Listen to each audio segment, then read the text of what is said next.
Hi! Kamusta ka mo tanan? Ang ngalan ko si Adrian. Mastoryahanay naman kita parte sa pahamot. Ini nga pahamot nga luya ko istorya sa inyo subong tawag siya Kismet Angel for Men and Women. Iyan ni siya ni Maison Alhambra. Pwede pa lalaki, pwede pang babae, pwede para sa tanan. Kag tani-tanan nga pahamot amo na kung tulokon. Kag ude parfum ni siya butang balon isa ka baso kalayo bago ka masimutan. Ano ni siya klase nga pahamon. Bali, panyam is nga do ilimnon nga bastante. Amo na siya kung simutan.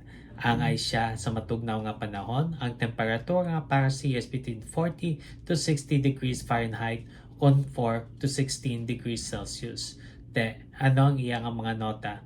For the top, we have honeycomb, vanilla, kag amber. Ang honeycomb, amo na ang panyam is nga masimutan mo sa sini nga pahamon. Kag vanilla, komportable nga nota, kag amber nga pampainit. Kag for the mid, we have cognac, cinnamon, caramel, kag tonka bean. Ang cognac, amo nang ilimnon nga nota nga masimutan mo sa sini nga pahamot. Kag cinnamon nga pampakahang, caramel nga panyam is liwat, kag tonka bean nga matamis nga hilamon. Kag for the base, we have dark chocolate. Amo na siyang gahatag sin pagkabastante nga hamot. Kabay pa nga namian kamo sini nga pahamot.